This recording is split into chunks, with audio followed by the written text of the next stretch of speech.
أعوذ بالله من الشيطان আরেকটু জোরে أعوذ بالله من الشيطان بسم الله الرحمن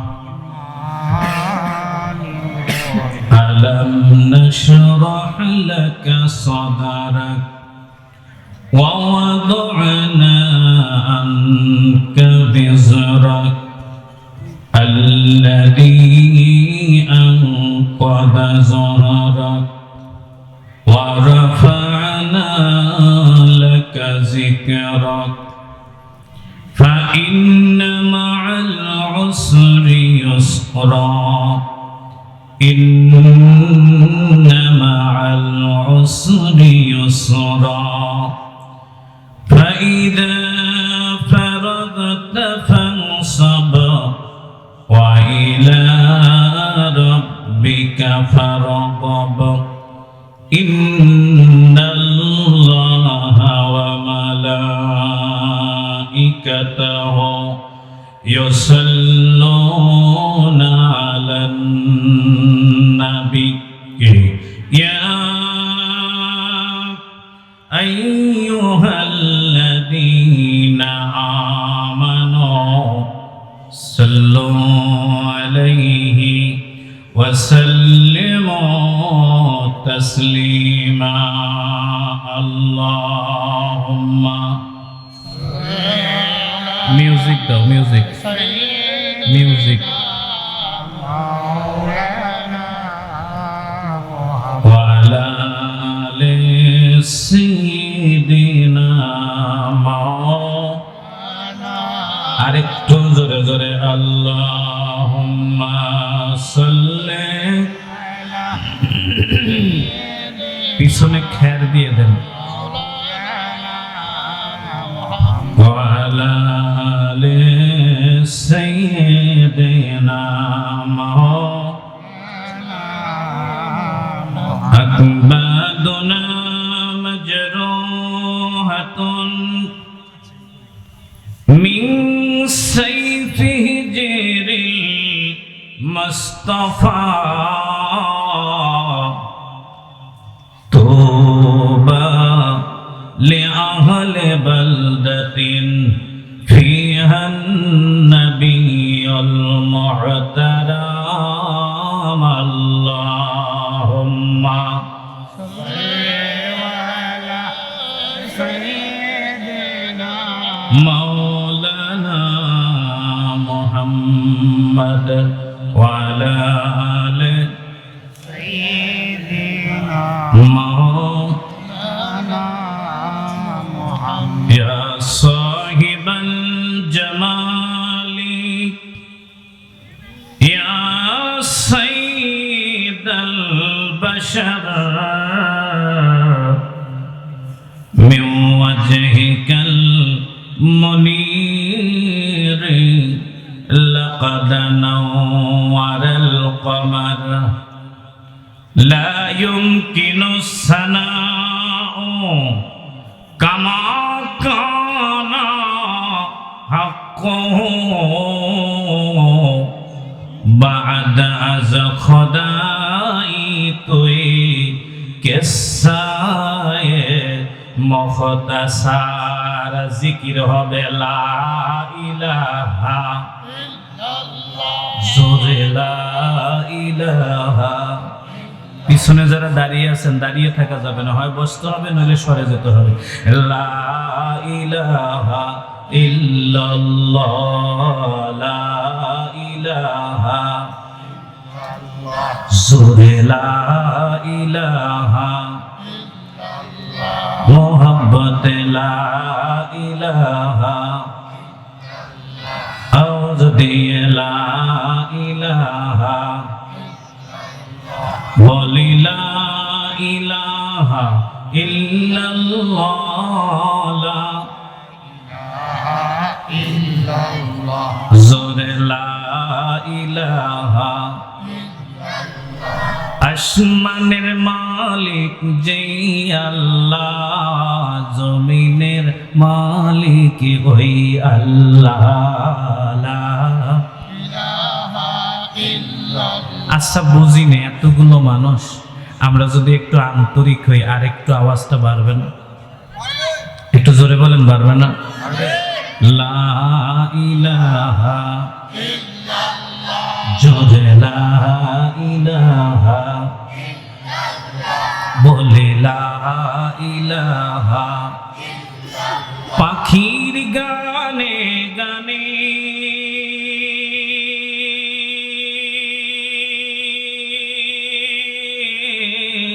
হাওয়ার তানে তানে ওই নামেরি গান গে হয় সবই পাগল পারা। লা ইলাহা জোরে লা ইলাহা। আচ্ছা বুঝি না, দাঁড়ায় আছেন কেন আপনারা? লা ইলাহা, বসে যেতে হবে। লা ইলাহা ইল্লাল্লাহ জোরে লা ইলাহা বলি লা ইলাহা জোরে লা ইলাহা ইল্লাল্লাহ লা ইলাহা ইল্লাল্লাহ মুহাম্মাদুর রাসূলুল্লাহ। আমরা একটু সবাই মিলে বলছি সাল্লাল্লাহু আলাইহি ওয়াসাল্লাম। লা ইলাহা ইল্লাল্লাহ আল্লাহু আকবার ওয়ালিল্লাহিল হামদ। সম্মানিত উপস্থিতি, কয়েক বছর থেকে এখানে আসা হচ্ছে। আজকে ভাবলাম একটা ছোট্ট সূরার উপরে আলোচনা করি। সূরাটি পড়েছি, সূরাটির নাম আলাম নাশরাহ। একটু মেহেরবানি করে বলুন কোন সূরা? সূরা আলাম নাশরাহ। এই ছোট্ট একটি সূরা থেকে আপনাদের যদি ধৈর্য কুলায় তাহলে 2 ঘন্টা, ধৈর্য না কুলাইলে যতক্ষণ কুলাবে ততক্ষণ নির্ভেজাল নিরেট তাফসিরের আলোকে অল্প কোটি কথা বলে আপনাদেরকে ছেড়ে দেব। একটু সবাই মিলে বলবো ইনশাআল্লাহ। সূরাটির নাম সূরা আলাম নাশরাহ। এই সূরাটি নাজিল হয়েছে মক্কায়, ইখতিলাফ আছে, কেউ কেউ বলেছেন মদিনায়, কিন্তু সূরা কোরআন শরীফের সূরাগুলোর গায়ে লেখা আছে মাক্কিয়া। এই সূরাটিতে সর্বমোট আয়াত আছে 8টা। আমরা একটু মেহেরবানি করে বলবো কয়টা? 8টা। জান্নাত কয়টা? 8টা। যেভাবে বললেন 2টা মনে হয় কম, আর একটু জোরে বলেন কয়টা? 8টা। রুকু আছে 1টা। সূরাটি শুরু হয়েছে প্রশ্ন দিয়ে। এই সূরাটি সম্পর্কে আমাদেরকে জানতে হলে সর্বপ্রথম জানতে হবে সূরাটি নাজিল হয়েছে কেন, এই সূরাটির নাজিলের প্রেক্ষাপটটা কি, পবিত্র কোরআনুল কারীমের এই সূরাটা কোন লেভেলের সূরা। আমরা এই আনুষঙ্গিক কথাগুলো বলা শেষ করে পবিত্র কোরআনুল কারীম থেকে সরাসরি আলোচনা করার চেষ্টা করব। একটু সবাই মিলে বলুন ইনশাআল্লাহ। আমি আপনাদের ধারণার জন্য বলছি, পবিত্র কোরআনে 6666টি আয়াত, এর মধ্যে 500টা আয়াত হচ্ছে আদেশের, 500 আয়াত হচ্ছে নিষেধের, অবশিষ্ট আয়াতগুলো হচ্ছে ওয়াজ। অবশিষ্ট আয়াতগুলো কি? ওয়াজ। আর একটু জোরে ওয়াজ। আদেশের কয়টা? 500। আওয়াজ দিয়ে বলেন 500। নিষেধের 500, বাকিগুলো ওয়াজ। এই ওয়াজগুলো 4 ভাগে বিভক্ত। একটু মেহেরবানি করে বলুন কয় ভাগে? 4 ভাগে। আল্লাহ পাক তার বান্দাকে আদেশ করেছেন নামাজ পড়ো, রোজা করো, মা বাবার খেদমত করো, স্ত্রীর সেবা করো, স্বামীর সেবা করো, সন্তানের দেখভাল করো, পরিবার পরিজনের খবর রাখো, আত্মীয় স্বজনের খেদমত করো, এতিমের হক আদায় করো, সুদ খেও না, ঘুষ খেও না, খবরদার জুলুম করো না, মানুষকে কষ্ট দিও না। এরকম আদেশ এবং নিষেধের আয়াত মোট 1000। একটু সবাই মিলে বলবো কয় হাজার? বাকি আয়াতগুলো হচ্ছে ওয়াজের আয়াত। এখন আল্লাহ পাক ওয়াজ করতে গিয়ে বিষয় নিয়েছেন 4টা। জোরে বলেন কয়টা? আরো জোরে। একটু আমার দিক তাকান, তাহলে বুঝতে পারবেন। আদেশ এবং নিষেধ করতে গিয়ে আল্লাহ পাক 4টা বিষয় নিয়েছেন। অর্থাৎ আমি চৌধুরীপাড়ার একটা মানুষ আমাকে চিনে না, ওই লোকটাকে আমি হঠাৎ করে একটা 10 কেজি ওজনের ব্যাগ হাতে দিয়ে বললাম, এই ব্যাগটা তুমি দলবাড়ি পাড়ায় দিয়ে আসো। যে ছেলেটা আমাকে চেনে না, ওই ছেলেকে আমাকে ব্যাগ নিবে নাকি বলবে এই বেটা আমি তো চাকর নাকি? কথা বলেন। আদেশ দিতে গেলে যোগ্যতা লাগে। কথা বলেন আরো জোরে। আল্লাহ তাবারক ওয়া তাআলা তার বান্দাকে আদেশ দিলেন। এখন বান্দা যদি আল্লাহকে প্রশ্ন করে যে আল্লাহ তুমি যে আমাকে আদেশ দিলা, তোমার যোগ্যতা কি? আল্লাহ পাক তার নিজের যোগ্যতা নিয়ে কিছু আয়াত বর্ণনা করেছেন।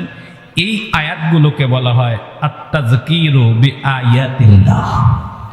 আল্লাহ পাক তার নিদর্শন, তার ক্ষমতা, তার মুজিজা, তার কারামত, তার বরত্ব, তার রাফাত, তার দারাজাত ইত্যাদি বিষয়গুলো জাতির সামনে তুলে ধরে বলেছেন নামাজের আদেশ এমনি এমনি দেই নাই।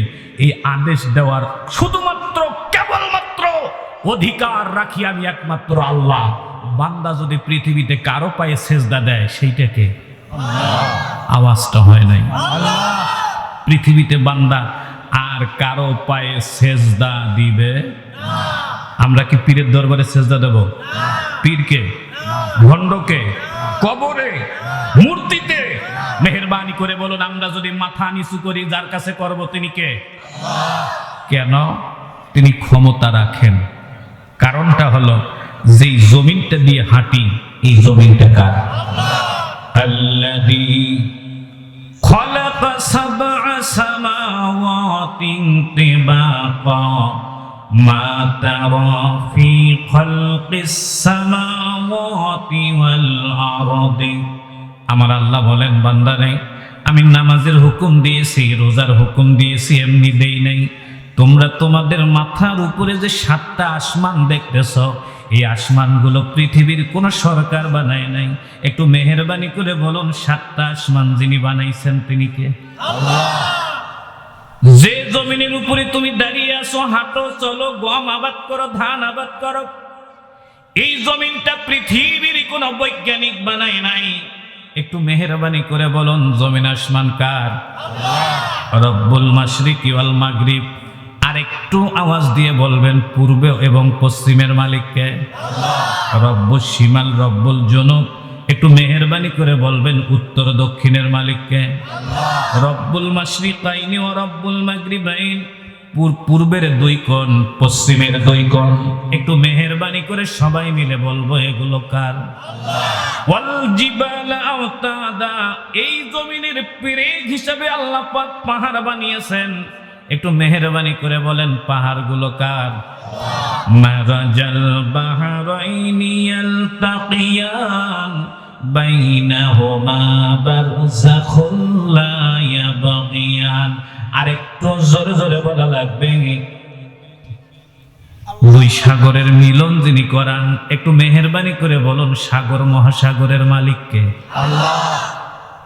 এবার একটু হিসাব করেন তো, জমিন আল্লাহ, আসমান আল্লাহ, পূর্ব পশ্চিম উত্তর দক্ষিণ 4 কোণ সব আল্লাহ, পাহাড় আল্লাহ, সাগর আল্লাহ। হুয়াল্লাযী, আমার আল্লাহ বলেন, আল্লাযী খালাকাল মাউতা ওয়াল হায়াত। একটু মেহেরবানি করে বলুন তো, জীবন মরণের মালিককে? আল্লাহ। ওটাও আল্লাহ। ইয়া আইয়ুহান নাসু উবুদু রাব্বাকুমুল্লাযী খালাকাকুম। একটু মেহেরবানি করে জোরে জোরে বলবো, আপনার আমার মালিককে? আল্লাহ। ইয়াউমা লা ইউনফাউ মালুন ওয়ালা বানুন। একটু মেহেরবানি করে বলুন, আপনার ধন সম্পদ এবং আপনার সন্তান সন্ততির মালিককে? আল্লাহ। এবার একটু হাত তুলে বলেন তো, আপনার মধ্যে আপনার কি আছে? আপনার পা থেকে মাথা পর্যন্ত কোনটা আপনার? যেভাবে বললেন মনে হয় নাকটা আপনার, চোখ, মাথা, কান, দাঁত, ঠোঁট, হাত। মেহেরবানি করে বলুন আপনার পা থেকে মাথা পর্যন্ত সবটাই কার? আরেকটু জোরে। ওয়াল্লাযী জাআলা লাকুমুস সামআ ওয়াল আবসারা ওয়াল আফঈদা। আল্লাহ বলেন বান্দা আমি তোমার দুটো কান আমি দিয়েছি, একটু মেহেরবানি করে জোরে বলুন কান দুইটা কার? আল্লাহ। ওয়াল আবসার, মেহেরবানি করে বলুন চোখ দুইটা কার? আল্লাহ। ওয়াল আফঈদা, মেহেরবানি করে বলুন অন্তরটা কার? আল্লাহ। ওয়াল লিসান ওয়া শাফাতাইন, যে ঠোঁট দিয়ে কথা বলি আর যে জিহ্বা দিয়ে কথা বলি, মেহেরবানি করে বলুন ঠোঁট এবং জিহ্বা কার?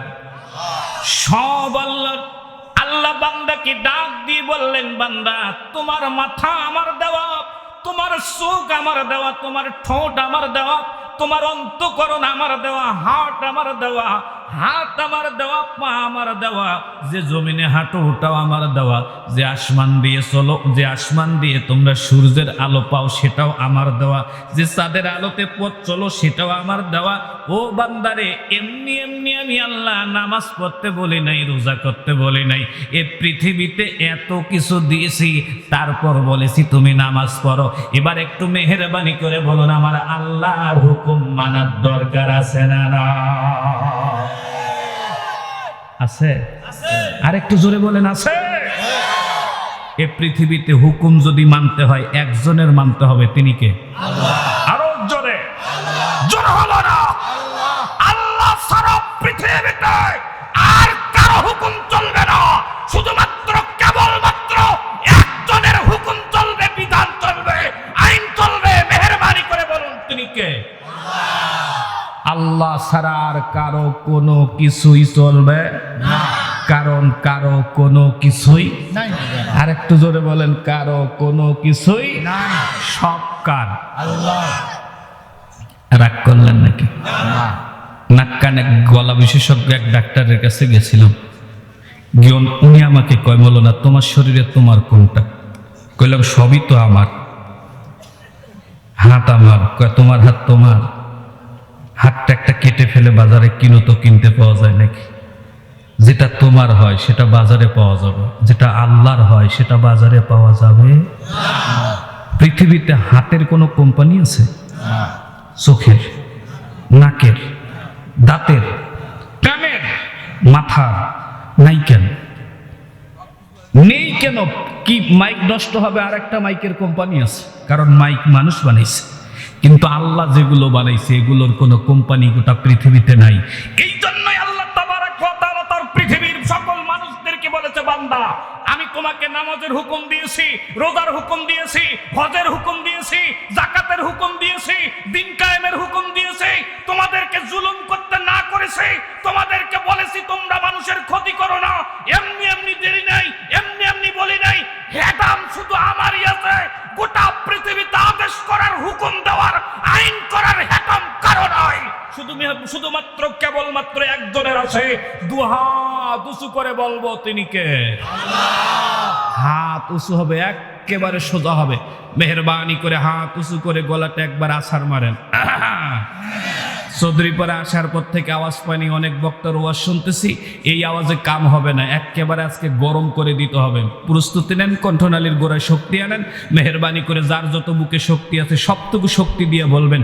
যে ছেলেরা যত জোরে বলবে তার বউ তত সুন্দরী হবে, যারা আস্তে বলবে তাদের বউ খাটো হবে, কালা হবে, চোখ টেরা হবে, লাল হবে, একেবারে বাংরু হবে, মাথায় উকুন হবে, চরম ঝগড়ি হবে।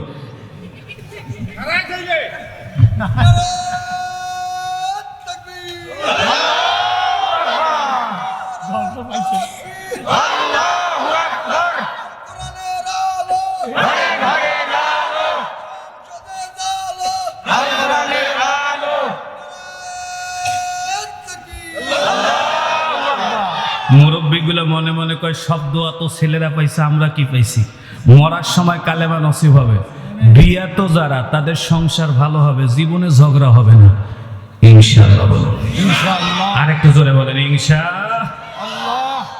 তাহলে আল্লাহ পাক প্রথম তার নিজের পাওয়ার বর্ণনা করেছেন। কোরআনুল কারিমে আল্লাহর পাওয়ারের আয়াত আছে না নাই? একটু মেহেরবানি করে বলেন আছে না নাই? তাহলে মূলনীতিটা মনে রাখেন, এই জাতীয় আয়াতগুলোকে বলা হয় আত-তাযকিরু বিআয়াতিল্লাহ। সম্মানিত উপস্থিতি, আল্লাহ পাক 2 নম্বর ওয়াজ করেছেন, আমার দিকে তাকান। আত-তাযকিরু বিআয়ামিল্লাহ। আল্লাহ তাবারক ওয়া তাআলা পবিত্র কোরআনুল কারিমে কিসসা কাহিনী বর্ণনা করেছেন। একটু মেহেরবানি করে বলুন তো, কোরআনে কিসসা কাহিনী আছে না নাই? আলাম তারা কাইফা ফাআলা রাব্বুকা বিআসহাবিল ফিল আলাম ইয়াজআল কাইদাহুম ফি তাদলিল ওয়া আরসালা আলাইহিম তায়রান আবাবিল তারমিহিম বিহিজারাতিন মিন সিজ্জিল ফাজআলাহুম কাসফিম মাকুল। একটু মেহেরবানি করে জোরে জোরে বলুন, কোরআনুল কারিমে কিসসার সূরা আছে না না? আপনারা আগায়েন না ভাই, আমি আগায় নিচ্ছি। আমি চাচ্ছি যে আগে ভর্তি হোক, একবার নড়াবো। আমার নিজস্ব আর্ট আছে তো। আপনারা হয়তো মনে করছেন যে আমি খেয়াল করিনি, আমি খেয়াল করছি। আমি চাচ্ছি এই কোনাটা ভর্তি হবে, তারপরে একবার চাপাই নেবো। আমি তো জানি এক সময় মাঠে জায়গা হবে না। ইনশাল্লাহ বলেন না? আর একটু জোরে বলেন না ইনশাআল্লাহ। আমি আগে মূল ওয়াজটায় যাই, একটু ভূমিকাটা বলে নেই। আল্লাহ পাক কোরআনুল কারিমে কিসসা বলছে না বলে নাই? বলছে। আপনারা মনে করেন কি কিসসা আল্লাহ কি জন্য বলছে? কানের সুসুরি মেটানোর জন্য না। আল্লাহ কোরআনুল কারিমে মুসার কিসসা বলছে। মুসার কিসসা বলে নাই? আল্লাহ পাক কোরআনে আব্রাহার কিসসা বলছে, বলে নাই? আল্লাহ কোরআনে ফেরাউনের কিসসা বলছে, বলে নাই? আল্লাহ কোরআনে সাদ্দাদের কিসসা বলছে। একটু মেহেরবানি করে বলুন, বলে নাই? আমি চিন্তা করলাম কিসসাগুলো আসলো কেন? আমরা অনেকে মনে মনে চিন্তা করি আল্লাহ মনে হয় কোরআনে কিসসা বলছে আমাদের কানের সুসুরি মিটানোর জন্য। আল্লাহ কি আপনার আমার মতো বলত নাকি? আল্লাহ কি আমাদের কানের সুসুরি মিটার জন্য কিসসা বলছে? বলছে কি জন্য? আমি আপনাদেরকে বলি কি জন্য বলছে কিসসা, আপনারাই বুঝবেন। আমি এক লোকের কাছে, ধরেন আপনি এক লোকের কাছে 2 লাখ টাকা পান। এই লোকটাকে আপনি অনেক ক্ষমতা দেখাইছেন আগে, যে দেখ আমি চৌধুরী পাড়ার চৌধুরী গোষ্ঠীর ছেলে, আমার চৌধুরীতে সোহেল চৌধুরী আছে, আমার চৌধুরী গোষ্ঠীতে চৌধুরী হিসাব করলে 300 হবে। কথা কন না কেন? এখন মনে হয় আরো বেশি হয়েছে নাকি, আল্লাহ জানে। আরো বেশি অনেক পাওয়ার দেখাইছেন, কাম হয় নাই। তারপরে একদিন সিপাহীর বাজার কিংবা ঢেলাপির হাটে দাওয়াত দিয়ে নিয়ে আসছেন, কিংবা জিন্নার বাজারে নিয়ে এসে বলছেন, ওকে একটা গল্প বলতেছেন, তুমি মোতালেবকে চেনো? ও বলতেছে হ্যাঁ চিনি। মিষ্টি টিষ্টি খাওয়াই বলতেছে শোনো মোতালেবের কাছে আমি 2 লাখ টাকা পাইতাম। তারপর দেয় না। একদিন এই হোটেলে ডেকে আনছি।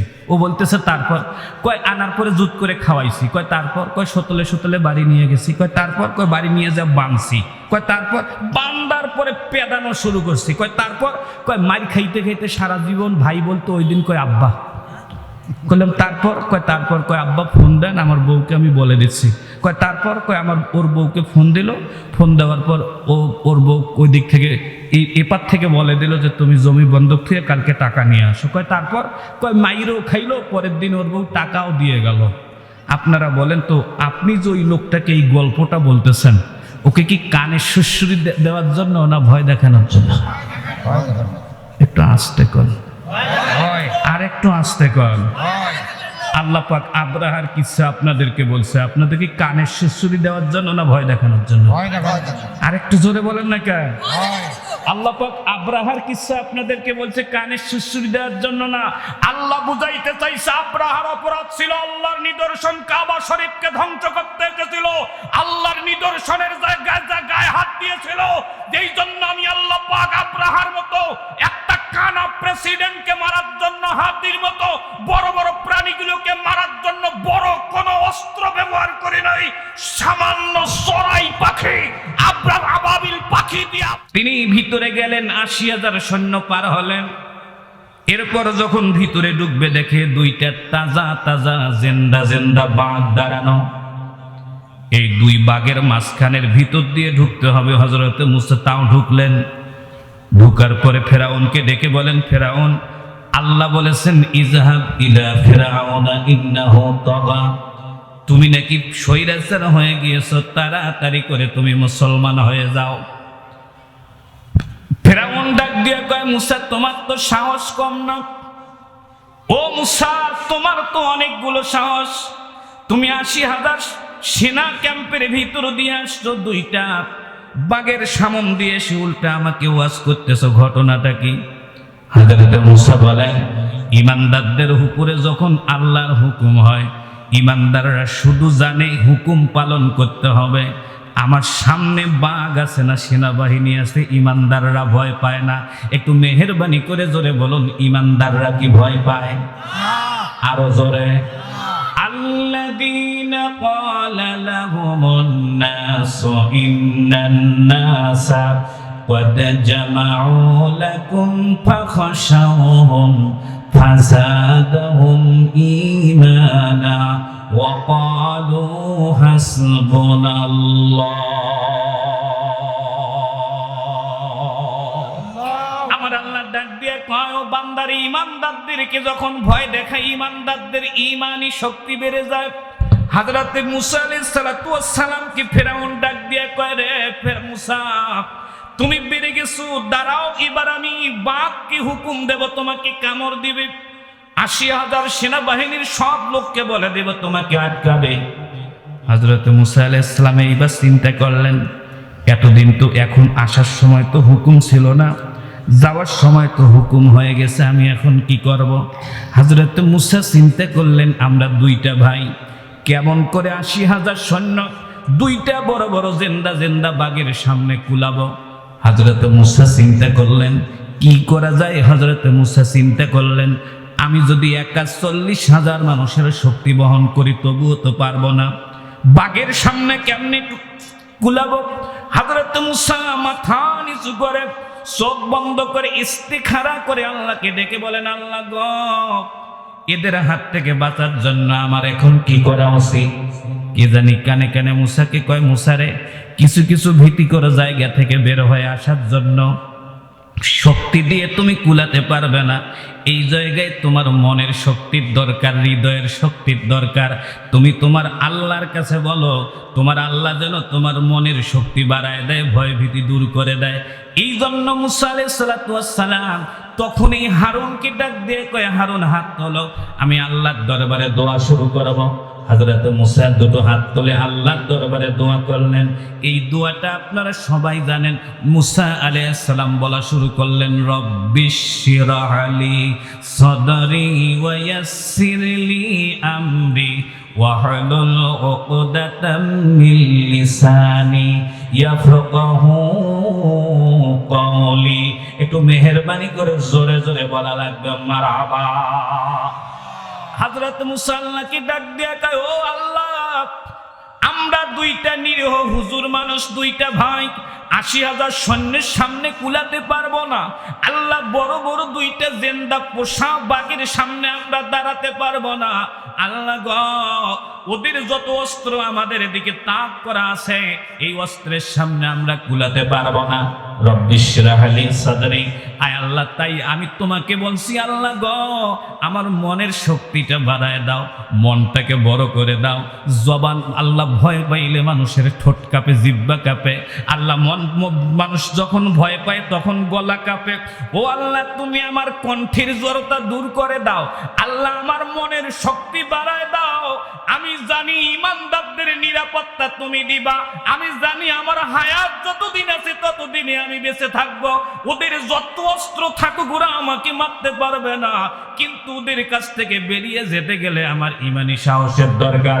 আল্লাহ, তুমি আমার মনটাকে বড় করে দাও। ওরা যত অস্ত্রের ভয় দেখাক না কেন, আমি যেন ওদের অস্ত্রে ভয় না পাই। আমার আল্লাহ মুসাকে ডাক দিয়ে কয়, মুসা রে, উপযুক্ত দোয়া করেছ। আমি আল্লাহ পাক তোমার মনের জড়তা দূর করে দিলাম, হৃদয়টাকে বড় করে দিলাম। ৮০,০০০ সৈন্য এবং বাঘ তোমার দিকে তাকাবে, তোমার মোটেও ভয় লাগবে না। এমনিতেই তুমি ওদের সামন থেকে বের হয়ে যেতে পারবে। একটু মেহেরবানি করে দুহাত উঁচু করে বলা লাগবে আল্লাহু আকবার, লিল্লাহে তাকবীর। হয় নাই, কাম হবে না। লিল্লাহে তাকবীর, আল্লাহু আকবার। আল কোরআনের আলো, আল হাদিসের আলো, নারে তাকবীর, আল্লাহু আকবার। এটাতে একটা শিক্ষা আছে, যদি আপনারা বিচক্ষণ যারা তারা জানেন। শিক্ষাটা হচ্ছে ইসলাম শক্তি দিয়ে প্রতিষ্ঠা হয় নাই, ইসলাম প্রতিষ্ঠিত হয়েছে আত্মা দিয়ে। কিসের শক্তি? আরেকটু জোরে বলেন, কিসের শক্তি? হৃদয়ের শক্তি দিয়ে ইসলাম প্রতিষ্ঠিত হয়েছে। এখন যারা আমরা গলাবাজি করে ইসলাম প্রতিষ্ঠিত করতে চাই, যারা আমরা মনে করি যে আমরা ঠেলে পার করাবো, নো, এটা ইসলাম না।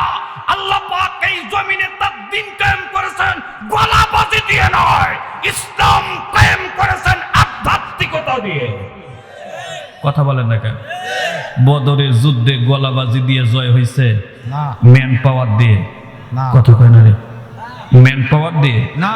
313 আর 1000 ম্যান পাওয়ার কম ছিল না বেশি? কম। একটু কম না বেশি? কম। 313 সাথে 1000। খন্দকের যুদ্ধে মাত্র 200 ছিল। কয়শো? 200। যুদ্ধ করতে করতে সব অসুস্থ হয়ে গিয়েছিল, মাত্র 200। নবী আল্লাহর কাছে ডাক দিয়ে, আল্লাহ এই 200 অসুস্থ হলে আমি কি করব? আল্লাহ কয়, ইমানদাররা পরীক্ষায় পাশ করেছে, ওরা মনোবল ছিল, ওরা সিদ্ধান্ত নিয়েছিল যে ওরা মরে যাবে, তাও জায়গা চেঞ্জ করবে না।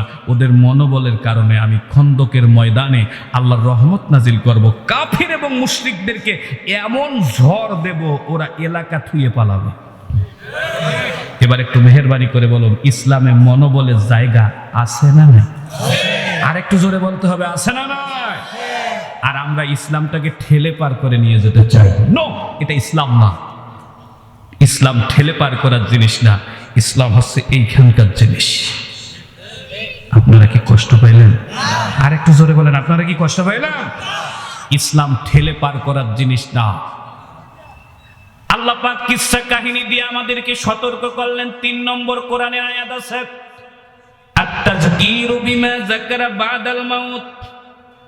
আল্লাহ পাক 3 নম্বর পদ্ধতিতে অবলম্বন করেছেন, কিয়ামতের কথা বলেছেন, মরণের কথা বলেছেন। আল্লাহ বলেছেন, ও বান্দা, তোমার এই জীবন না, জীবন যখন যাবে, কবর নামক একটা জায়গা আছে, ওইটাও জীবন। হাসরের ময়দানে উঠতে হবে। কিয়ামতের আয়াতগুলোকে বলা হয় আত-তাযকিরু বিমা যাকারা বাদাল মাউত। 4 নম্বর এক প্রকার আয়াত আছে, আয়াতু আন আযীমাতিন নবী সাল্লাল্লাহু আলাইহি ওয়াসাল্লাম। আল্লাহ পাক পবিত্র কোরআনুল কারীমে তার নবীর শানে অসংখ্য আয়াত নাজিল করেছেন। আমি আপনাদের সামনে যে সূরাটা পড়েছি, এই সূরাটা শেষের প্রকারের সূরা, আলাম নাশরাহ লাকা সাদরাকা ওয়া ওয়াদানা আনকা বিজরাক আল্লাযী আনকাদা যাহরাক ওয়া রাফা'না লাকা যিকরাক। একটু মেহেরবানি করে জোরে জোরে বলা লাগবে মারহাবা। এই এতক্ষণ পর আল্লাহ পাক আয়াতুন আযীমাতিন নবী সাল্লাল্লাহু আলাইহি ওয়াসাল্লাম, আল্লাহ পাক তার নবীর শান, মান, ইজ্জত, রাফাত, বারাত, মুজিজাত, কারামত বর্ণনা করে পবিত্র কোরআনুল কারীমে অসংখ্য আয়াত দিয়েছেন। এই রকম আল্লাহ পাক তার নবীর শানে স্পেশাল একটা সূরা নাজিল করেছেন। এই সূরাটার নাম আলাম নাশরাহ। কোন সূরা? আলাম নাশরাহ। তাহলে এই সূরাটা নবীর জীবনী। সুবহানাল্লাহ বলবো না আমরা? এই সূরাটা কি? নবীর জীবনী। এই সূরাটা নবীর মুজিজা, এই সূরাটা নবীর কারামত, এই সূরাটা নবীর বারাত, এই সূরাটা নবীকে সান্ত্বনা দেওয়া। আসুন এবার একটু জানি সূরাটা নাজিল হলো কি জন্য। আপনাদের কষ্ট হচ্ছে না তো? খুব মজা আছে সূরাটিতে। আমার নবীজি জন্মগতভাবে বাবাহারা। আমি কি মিথ্যা কথা বললাম?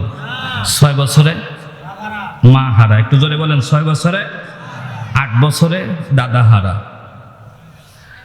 8 বছরে তিনি রাখালি করা শুরু করলেন। 17 বছর পর্যন্ত বিশ্বনবী ছাগল চড়িয়েছেন। 18 বছর থেকে 25 বছর পর্যন্ত আমার নবী আম্মাজান খাদিজাতুল কুবরার পরিচালক ছিলেন, কর্মচারী ছিলেন। 25 বছর বয়সে বিশ্ব নবী খাদিজাকে বিয়ে করেন। 40 বছর অল্প কয়েকদিন পর নবীজি নবী হলেন। আনুষ্ঠানিকভাবে নবুয়ত দেওয়া হলো তাকে। 40-এর আগেও তিনি নবী ছিলেন, কিন্তু অফিসিয়াল নবী না। আল্লাহ পাক নবীকে নবুয়ত প্রচারের হুকুম দিয়েছেন, তিনি বিশ্ব নবীকে হুকুম দিয়েছেন 40 বছর কোরআন নাজিলের দিন থেকে। আমার দিকে তাকাবেন, বিশ্ব নবী যেদিন ইসলাম প্রচার শুরু করলেন সেদিন থেকে তার উপরে নির্যাতন শুরু হলো। আয়াত সূরাটা নাজিল হলো কি জন্য খেয়াল করুন। আল্লাহর নবীর উপরে একের পর এক নির্যাতন হচ্ছে। প্রথম নির্যাতনটাই হলো নবীকে জেলে নেওয়া হলো। যে কজন মুসলমান হয়েছিল সব কয়টাকে জেলে ঢুকিয়ে দেওয়া হলো। জেলখানাটা কেমন ছিল একটু বলি। এক সন্ধ্যা খাবার জেলের বাসিন্দাদেরকে খেতে দেওয়া হয় নাই।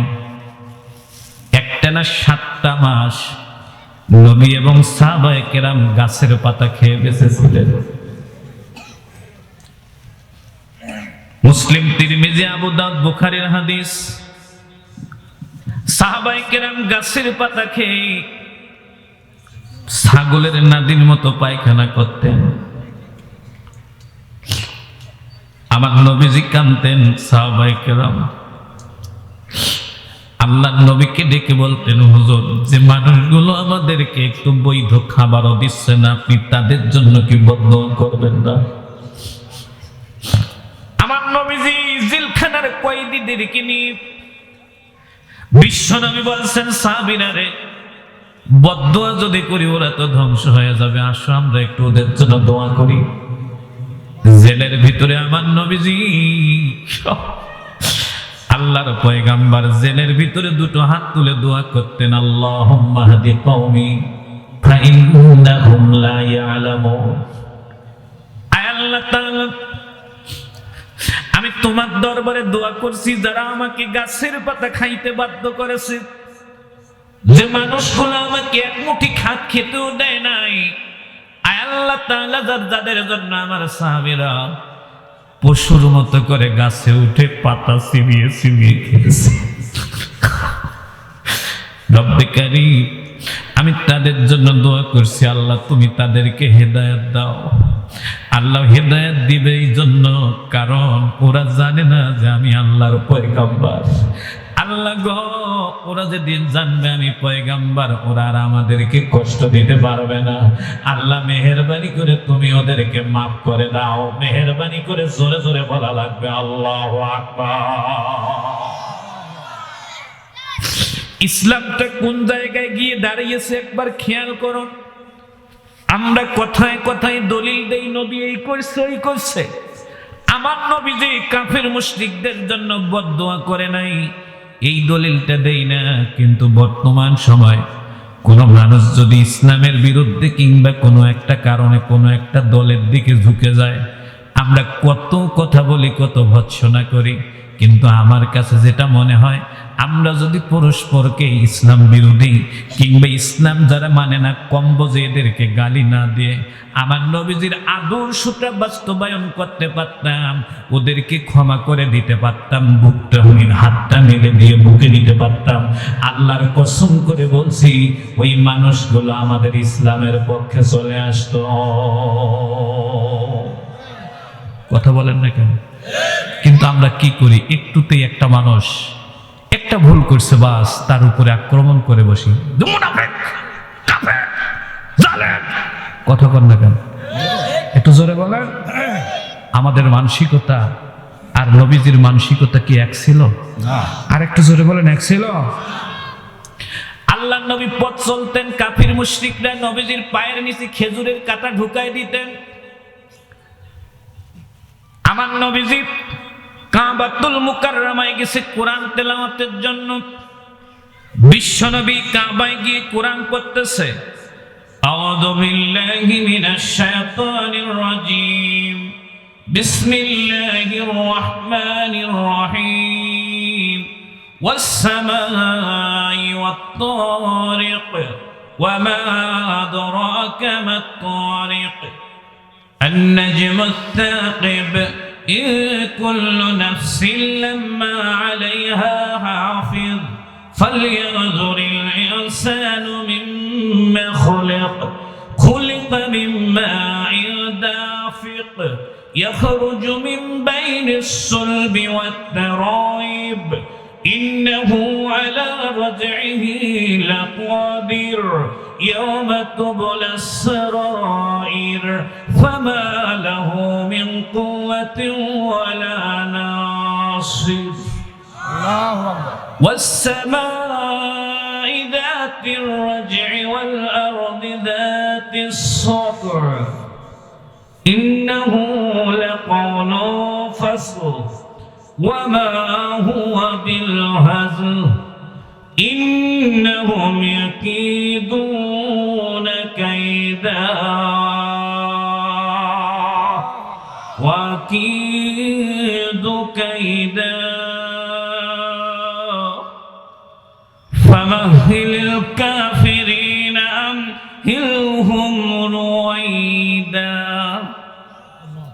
একটু জোরে বলেন আল্লাহু আকবার আর একটু জোরে বলেন আল্লাহু আকবার আপনাদের কি কষ্ট হয় তাহলে আল্লাহু আকবার বলেন না কেন একবার আল্লাহু আকবার বললে তো হার্ট ভালো থাকে হায়াত লম্বা হয় জীবন সুস্থ হয় নেকি হয় আসমান জমিনে যত ফাঁকা জায়গা সবটাই নেকি দিয়ে ভর্তি হয়ে যায় একটু জোরে বলেন না আল্লাহু আকবার এখনো বুঝি না যারা দাঁড়ায় আছে ওনারা কারা কিন্তু কিছু হিন্দুও মনে হয় ওয়াজ শুনতে আসছে নাকি মুসলমান হলে তো ওনারা বসবে আমার কেমন জানি মনে হয় বসে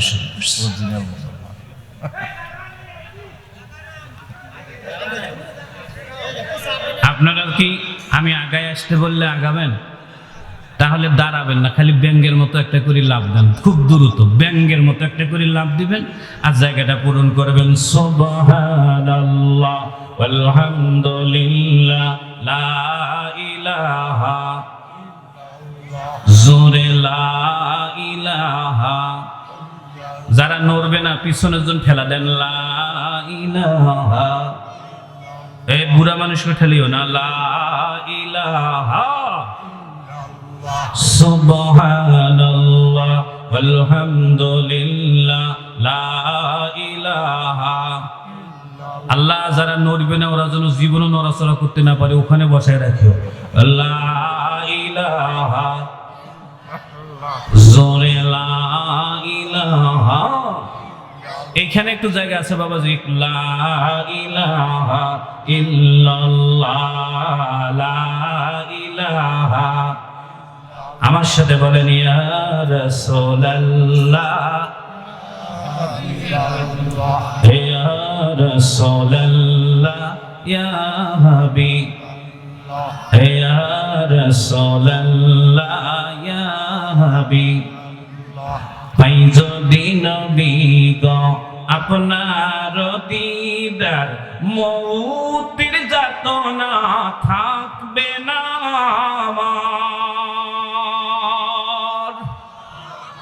পাই যদি নবী গো আপনার দিদার মৌতের যাতনা থাকবে না আমার দয়া যে করিয়া দিও গো দিদার বলুন দয়া যে করিয়া দিও গো দিদার ইয়া রাসূলুল্লাহ ইয়া হাবিবাল্লাহ আওয়াজ কি হইল এটা ইয়া রাসূলুল্লাহ এই যে হচ্ছে ইয়া রাসূলুল্লাহ মাতা পিতা যাহাদের অন্ধকার কবরে দেখিও নবী গো মায়ারি নজরে তো জোরে বলা যাবে না আল্লাহু আকবার মাতা পিতা যাহাদের অন্ধকার কবরে দেখিও নবী গো মায়ারি নজরে সুপারিশ করিয়া নিও গো জান্নাতে সুপারিশ করিয়া নিও গো জান্নাতে ইয়া রাসূলুল্লাহ ইয়া রাসূলুল্লাহ ইয়া রাসূলুল্লাহ ইয়া হাবিবাল্লাহ। বাস আবু লাহাব এই বদমাশগুলো এসে নবীজিকে ধরে হাত পা বুঝিয়ে নিয়ে আল্লাহ রসুলকে চিৎ করে ফেলায়। কোথায় জানি অনেক বড় একটা উট জবাই করে ভুঁড়ি ফেলায় রাখছিল, ওই ভুঁড়িটা নবীজির মাথার উপরে উঠে দিয়েছে। একটু জোরে নবীজির অপরাধ ছিল কি? কোরআন বলা। অপরাধ কি? কোরআন বলা। একটু জোরে বলেন না, অপরাধ কি? কোরআন বলেছে নবীজিকে চিৎ করে ফেলায়, মাথার মধ্যে উটের নাড়ি ভুঁড়ি উঠে দিয়েছে। আল্লাহ নবী কোন রকম সিট ছিল, কোন রকম উল্টা পাল্টা করে বিশ্ব নবী উপর হতে পেরেছে, নিঃশ্বাসটা বের হয়ে যাবে। আমার নবীজি দুহাত মাটির উপরে বাঁচার জন্য এরকম করে বাড়ি দিচ্ছিল। বিশ্ব নবীর কণ্ঠের আওয়াজ বাইরে যায় না। আমার নবীজি গোটা শরীরে উটের ভুঁড়ির বীজ, উটের ভুঁড়ির নিচে লুকানো, উটের ভুঁড়িতে আমার নবীজি ঢেকে গেছে। নবীজি দুহাত এরকম করে বাড়ি দিয়ে বুঝাচ্ছে, আমাকে কেউ আসরে একটু হেল্প করো, আমার মাথার উপর থেকে উটের নারী ভুঁড়িটা চাপিয়ে দাও। এই কাফেররা এত বদমাইশের বদমাইশ, নবীজির জান চলে যাচ্ছে, মাটিতে এরকম করে বারবার আছাড় মারতেছে আর বলতেছে, একটু না আমার মাথার উপর থেকে নারী ভুঁড়িটা সরায় দাও, আমি নিঃশ্বাস নিতে পারতেছি না। এরা কত বড় বদমাইশ। ওরা ডান বাম থেকে এরকম করে হাতের তালি দিচ্ছে আর বলতেছে, তোমার আল্লাহকে বলো, তোমার আল্লাহ তোমাকে বাঁচাবে। বলো রে মুহাম্মদ, তোমার আল্লাহকে বলো, তোমার আল্লাহ তোমাকে বাঁচাবে। নবীর মেয়ে খাতুনে জান্নাত হযরতে ফাতিমা কোথা থেকে এসে জানি দেখে শুধু হাত দেখা যায়। আম্মা খাতুনে জান্নাত ফাতিমা হাত দেখে বুঝতে পারে তার বাবার হাত। তাড়াতাড়ি করে ছোট্ট মানুষ নবীজির মাথার উপর থেকে উটের নারী ভুঁড়িটা সরায় দেয়। আমার নবীজি ফাতেমাকে বুকে নিয়ে বলে, মা একটু পানি নিয়ে আসো, আমার নিঃশ্বাস বন্ধ হয়ে যাচ্ছে। আমার নবীজি ফাতেমাতুল জোহরাকে বুকের সাথে নিয়ে বলে, মা গো, আল্লাহ হয়তো তোমার ওসিলায় আমার নিঃশ্বাসটা বাকি রেখেছে। খাতুনে জান্নাত বলেন, আব্বা জান ওদের জন্য বদদোয়া করেন। আমার নবীজি দুটো হাত তুলে আল্লাহকে ডাক দিয়ে কয়ে, আল্লাহুম্মা হাদি কওমি ফাইন্নাহুম লা ইয়ালামুন। আল্লাহ গো, একটু আগে যারা আমাকে মারতে চেয়েছিল ওদেরকে তুমি ধ্বংস করে দিও না। আল্লাহ তুমি ওদেরকে মাফ করে দাও। একটু মেহেরবানি করে জোরে জোরে বলা লাগবে, আল্লাহু আকবার। বুঝেন? আমার নবীজি মার খায়, তায়েফে গিয়ে মার খেলো। আল্লাহু আকবার বলেন না কেন?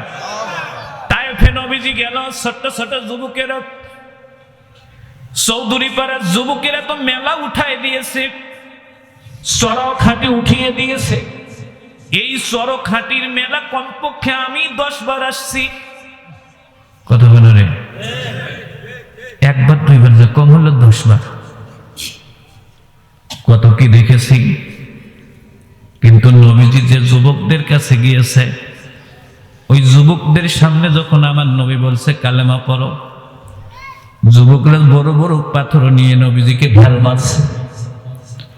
আল্লাহ নবী যুবকদেরকে ডেকে বলে, যুবকেরা রে, আমাকে মেরো না, আমার বাপ নাই, আমার মা নাই, এই পৃথিবীতে আমার লুকানোর কোনো জায়গা নাই রে, আমাকে মেরো না তোমরা। এই জমিনে যার মা নাই তাদের কাছে যদি জিজ্ঞেস করেন মা না থাকলে কি হয়, তাহলে কিছু উত্তর দিক আর না দিক, মাহারা সন্তানগুলো বলবে মা না থাকলে দুনিয়ার স্বাদ নষ্ট হয়ে যায়। যাদের বাপ নাই ওদেরকে জিজ্ঞেস করবেন, ওরা বলবে বাবা না থাকলে লুকানোর জায়গা থাকে না। নবীর বাবাও ছিল না, মাও ছিল না। আল্লাহ নবী ওদেরকে ডেকে বললে, আমার কেউ নাই রে, তোমরা আমাকে মেরো না। এমন করে মারল, নবীজির মাথা থেকে পা পর্যন্ত রক্তগুলো মাটিতে পড়ে। শরীর দিয়ে রক্ত পড়ে। নবীজি উঠে দাঁড়াইছে, এবার চিন্তা করলো রক্ত তো শরীর থেকে বের হয়েছে, যাই আমাদের পোষা কুকুরগুলোকে ডাক দিয়ে নিয়ে আসি, কারণ তাজা রক্ত তো কুত্তায় পছন্দ করে। 50-60টা কুকুরকে ডাক দিয়েছে। কুকুরগুলো ঘেউ ঘেউ করে নবীকে কামড় দেওয়ার জন্য আসছে। পোষা কুকুর দৌড়ে এসেছে নবীকে কামড় দিবে। আমার নবীজির সামনে 2 হাত বাকি আছে, ঠিক এইটুকু আসার পরে সবগুলো কুকুর দাঁড়িয়ে গিয়ে নবীজির চেহারার দিকে তাকায়। আমার নবীজি এতিম, আমার নবীজি অসহায়, আকাশের দিকে তাকায়, আকাশের মালিকের দিকে তাকায়, আল্লাহকে ডাক দেয়া কয়, আল্লাহ গো, অবলা কুকুর কিছু বুঝে না, আল্লাহ গো ওদেরকে থামিয়ে দাও। আল্লাহু আকবার বলেন না কে? ও আল্লাহ, অবলা কুকুরগুলোকে তুমি থামিয়ে দাও। আমার আল্লাহ কুকুরগুলোকে থামিয়ে দিলে কুকুর 1 কদম 2 কদম করে সামনে এসে নবীজির কদম মোবারকে চুমু দিয়া বলে, ইয়া রাসূলুল্লাহ, জীবনে কোনোদিন আমরা আমাদের মনিবের কোনো হুকুম অমান্য করি নাই। হুজুর আজকেই প্রথম আপনার হুকুম অমান্য করলাম। হুজুর আজকেই প্রথম মনিবের হুকুম অমান্য করলাম। আমরা ওদেরকে বুঝাই দিলাম সব মনিবের হুকুম মানা যায় না। হুজুর আমাদেরকে মাফ করেন, ঘেউ ঘেউ করে এসেছিলাম, কিন্তু আল্লাহর হুকুম ছিল না আপনাকে কামড় দেব। হুজুরও আমাদেরকে বেয়াদবি নিবেন না। যায়েদ পাশ থেকে নবীকে বলে, হুজুর ওরা কত বড় গাদ্দার, একটা নাপাক কুকুর আপনাকে ছিল, কিন্তু মক্কার কাফেররা, তায়েফের কাফের যুবকরা আপনাকে চিনতে পারল না। 1 নয় 2 নয় 3 বার নবীকে অজ্ঞান করে দিল। মাথা থেকে পা পর্যন্ত 1 ইঞ্চি জায়গা ছিল না যেখানে ফেটে যায় নাই। নবীজির গোটা শরীর রক্ত মাখা হলো। 3 বার আমার নবীজি 3 বার অজ্ঞান হয়ে গেছে। আমার দিনী ভাইরা 3 বারের বার যখন জ্ঞান ফিরবে, আমার নবীজির 3য়-বার যখন জ্ঞান ফিরে, তখন নবীজির পায়ের রক্ত জুতায় গিয়ে এমন করে জমাট বেঁধেছিল। যায়েদ ইবনে হারেসা বলেন, আমি জুতা টান দেব, টান দিতে গিয়ে দেখি যে এত শক্তভাবে জমাট বেঁধেছে, আমি যদি রাসূলুল্লাহর জুতা হাত দিয়ে টান দিই পায়ের গোড়ালি খুলে যাবে, কিন্তু জুতা খুলবে না। আমি অস্ত্র পাচার করে জুতা আলাদা করেছি। নবীজি আমার দিকে ডাক দিয়ে কয়ে, যায়েদ রে, একটু আমাকে পানি দাও। গোটা তায়েফের ময়দান ঘুরে বেরিয়েছি, কেউ আমাকে পানি দেয় নাই। নবীকে এসে বললাম, ইয়া রাসূলুল্লাহ, কেউ আপনার জন্য পানি দেয় না। আমার নবীজি বলেন, উতবা সাহেবার আঙ্গুর বাগানে যাও, হয়তোবা সেখানে 1-2টা পাকা আঙ্গুর পাওয়া যাবে, ওই এনে আমার মুখে দাও। হযরতে যায়েদ বলেন, হুজুর, যেই মানুষগুলো আপনাকে এত কষ্ট দিচ্ছে তাদের জন্য বদদোয়া করেন। ঠিক এই সময় ফেরেশতা জিবরিল এসে বলে, ইয়া রাসূলুল্লাহ, ইয়া হাবিবাল্লাহ, যেই তায়েফের মানুষগুলো আপনাকে বারবার এরকম করে কষ্ট দিয়েছে, হুজুর আমি আপনাকে অনুরোধ করব, আপনি এক্ষুনি হুকুম দেন, পাশের একটা পাহাড় এসে ওদেরকে হত্যা করে দেব। ওগো নবী, আপনি যে পাহাড়ের নিচে জ্ঞান ফিরেছেন, ওই যে দেখেন আপনার মাথার উপরে বড় পাথর ফেলাচ্ছে, মেরে ফেলবে। আমার নবীজি ডাক দিয়া কয়, ও ফেরেশতা জিবরিল রে, ওই পাথর আমার মাথার উপরে পড়বে না, পাথর ঝুলন্ত অবস্থায় আটকে থাকবে। ও জিবরিল, আমি তোমাকে বলছি যে মানুষগুলো আমাকে কষ্ট দিচ্ছে, আমি ওদের জন্য বদদোয়া করতে পারবো না, পারলে তুমি আমার কাছে হাত তুলো। ফেরেশতা জিবরিলও হাত তুলেছে, আমার নবীজিও হাত তুলেছে, যায়েদ ইবনে হারেসাও হাত তুলেছে। নবীজি এবার দোয়া করতেছে, আল্লাহুম্মা হাদি কওমি ফাইন্নাহুম লা ইয়ালামুন। আল্লাহ গো, আমার কওমের যে মানুষগুলো একটু আগে আমার গোটা শরীর রক্তাক্ত করেছে, 3 বার অজ্ঞান করে দিয়েছে, আল্লাহ ওদের উপরে আমার কোনো অভিযোগ নাই, ওদেরকে তুমি কোনো গজব দিও না, তুমি ওদেরকে মাফ করে দাও। আল্লাহ তুমি ওদেরকে মাফ করে দাও, ওদেরকে হিদায়াত দাও। দাও, ওরা যদি দেয়, ওরা যদি ধ্বংস হয়ে যায়, আমি দ্বীনের দাওয়াত কাকে দেব? নবীজি মার খাইতে খাইতে অস্থির হয়ে গেছে। আল্লাহ নবী প্রায় সময় মনটা মাথাটা নিচু করে থাকে। আমার নবীজি মাথাটা নিচু করে থাকে, মুখটা অন্ধকার করে থাকে। ফেরেশতা জিবরিল আল্লাহকে বলেন, আল্লাহ তোমার নবীর মুখ মলিন। আল্লাহ শুরু করি আমরা, চলুন পরে নেন আমার সাথে। আউযু বিল্লাহ বিসমিল্লাহির রাহমানির আলাম নাশরাহ লাকা সাদরাক। আল্লাহু আকবার বলুন, আরো জোরে বলুন আল্লাহু আকবার। কিসসা শুনবেন না তাফসীর শুনবেন? তাফসীর শুনেন, কাজে লাগবে। আমি পারবো কিনা জানি না, তবে না পারলেও যত কষ্টই হোক আজকে 4টা আয়াতের তাফসীর করব। একটু জোরে বলেন ইনশাআল্লাহ। এবছর 4টা, সামনের বছর আবার। আমাকে তো আর আপনারা বাদ দিবেন না, নাকি দেবেন? আমি বাদ নাই, বাদ দিলেও আসবে না। আরবিতে ইস্তেফহাম কয়েক প্রকার হয়। ওই যে মুফতি হুজুর আছে, ওনারা পড়ান। এক প্রকার ইস্তেফহাম আছে, ওই ইস্তেফহামটার নাম হচ্ছে ইস্তেফহামে তাকরীরি। ইস্তেফহাম মানে প্রশ্নবোধক বাক্য। ইস্তেফহামে তাকরীরি বলা হয় ওই ইস্তেফহামকে যে ইস্তেফহামের উত্তর হ্যাঁ হয়। হ্যাঁ, উত্তর কি হবে? যে প্রশ্নের উত্তর হ্যাঁ হয় ওইটাকে বলা হয় ইস্তেফহামে তাকরীরি। আল্লাহ পাক ওই ইস্তেফহামে তাকরীরি দিয়ে নবীকে প্রশ্ন করলেন, ও নবী, আলাম নাশরাহ লাকা সাদরাক, আমি কি আপনার হার্টটাকে, হৃদয়টাকে, সিনাটাকে উন্মুক্ত করি নাই? আল্লাহু আকবার বলেন না কেন? আরেকটু জোরে, আরো জোরে। ও নবী, আমি কি আপনার হার্টটাকে উন্মুক্ত করে দিই নাই? তাফসীরে জালালাইন খুলে দেখবেন, নিচে নবীজি বলেছেন, নাম, আল্লাহ তুমি আমার হার্টটাকে, হৃদয়টাকে, মনটাকে অনেক বড় করে দিয়েছো। কারণ তুমি যদি আমার মনটাকে অনেক বড় না করে দিতে, আমাকে জেলখানায় 7 মাস গাছের পাতা খাওয়াইছে, আমার মাথার উপরে উঠে নারী ভুড়ি উঠাই দিয়েছিল, তাইফে আমাকে মেরেছে ওরা, 54 বার আবু জেহেল, আবু লাহাবরা হত্যা করার পরিকল্পনা করেছে। তুমি যদি আমার হৃদয়টাকে বড় করে না দিতে, আমি ওদের জন্য বদদোয়া করতাম। একটু আস্তে কোন আল্লাহু আকবার। আল্লাহ, আপনি যদি আমার হৃদয়টাকে অনেক বড় করে না দিতেন, আমি এত কষ্ট সহ্য করে ধৈর্য ধরে থাকতে পারতাম না। আরেকটু জোরে বলেন, থাকতে পারতাম না। এই চৌধুরী পাড়ার মানুষ, আমি জানি এখানে ঢেলাপীর, কাজিরহাট, বুড়ির বাজার, এদিকে নলসাপাড়া, চকপাড়া, বকপাড়া, এদিকে শিপার বাজার, বাক্সা, বিভিন্ন এলাকার মানুষ আপনারা এখানে আছেন। খুব মনোযোগ দিয়ে খেয়াল করুন তো, এত কষ্ট সহ্য করে অভিশাপ না দিয়ে পারবো? একটু জোরে বলেন, পারবো?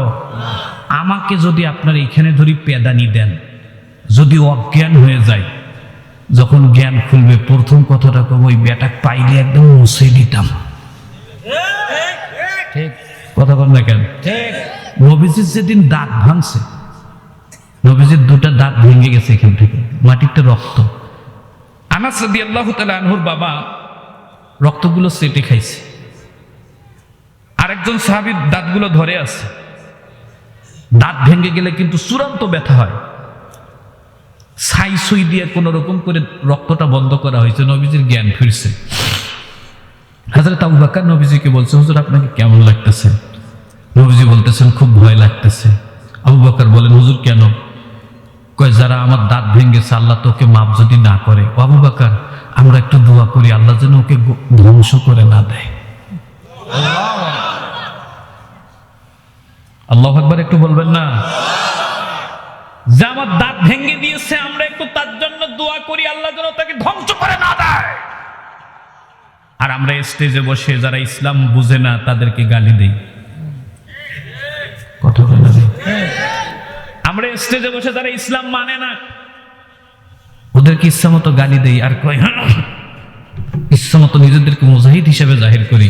বেটা ইসলাম পর, ইসলাম একটু পর, আর একটু মনটাকে বড় কর।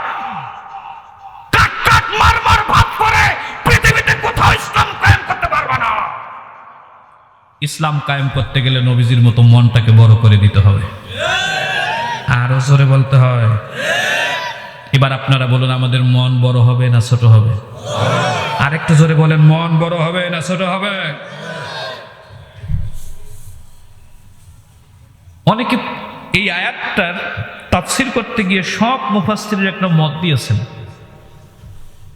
قد اتفق المفسرون أن هذه السورة دالة على شق الصدر। দুনিয়ার সব মুফাসসির একমত, এই সূরাটি দিয়ে আল্লাহ পাক নবীজির হার্ট অপারেশনের কথা বলেছেন। সুবহানাল্লাহ, একটু জোরে বলবেন না? কি অপারেশন? আর একটু জোরে বলেন, কি অপারেশন? Heart operation. তার মানে আমার নবীজির হার্ট অপারেশন হয়েছে 4 বার। জোরে বলেন, কয়বার? আরো জোরে। জোর হলো না। আপনার আমার কয়বার হয়েছে? যারা ওপেন হার্ট সার্জারি করছেন, ভারতে করছেন, বাংলাদেশে করছেন, একবার হয়েছে। কিন্তু আমার নবীজির ওপেন হার্ট সার্জারি হয়েছে কয়বার?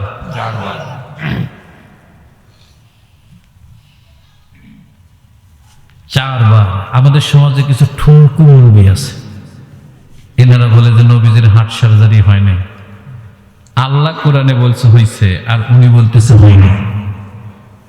আমি মনে মনে চিন্তা করলাম, আল্লাহ পাক 1,24,000 পয়গাম্বার এই পৃথিবীতে পাঠিয়েছেন, কোন নবীর হার্ট অপারেশন হয় নাই।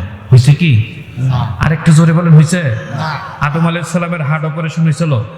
মুসার, ঈসার, নূহ আলাইহিস সালামের, ইব্রাহিম আলাইহিস সালামের, লূত আলাইহিস সালামের, ইয়াকুব, ইসহাক, ইয়াহইয়া, জাকারিয়া, মুসা, ঈসা, হারুন। মেহেরবানি করে বলুন, কোন নবীর কি হার্ট অপারেশন হয়েছে? আমি চিন্তা করলাম যে 1,24,000 পয়গম্বরের হার্ট অপারেশন হইল না, আমার নবীর হার্ট অপারেশন হইল কেন? গবেষণা করে দেখলাম আল্লাহ পাক তার নবীর হার্ট অপারেশন করেছেন 3টা কারণে। জোরে বলেন, কয়টা? আরো জোরে। 3টা। জোর হলো না। 3টা। মুখস্থ করেন, কিচ্ছা না, কিন্তু দারুণ মজা আছে।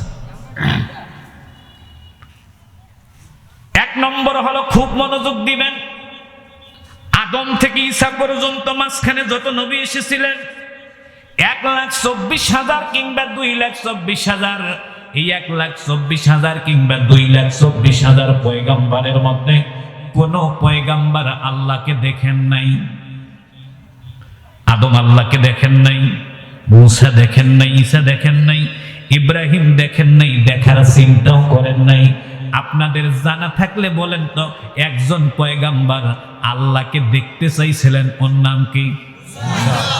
যারা বলেন নাই ওরা জানে না, একটু মেহেরবানি করে জোরে জোরে বলেন, যে পয়গম্বর আল্লাহকে দেখতে চাইছিলেন তার নাম কি?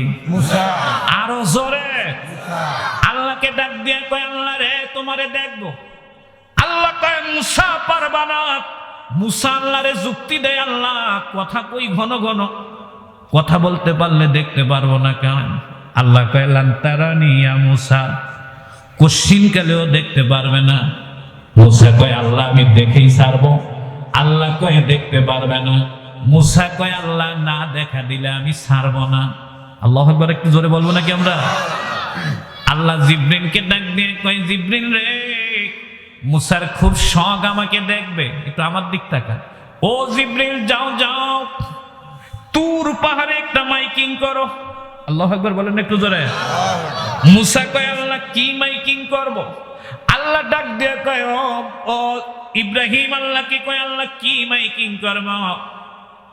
জিব্রাইল আল্লাহকে বলেন, আল্লাহ কি মাইকিং করব?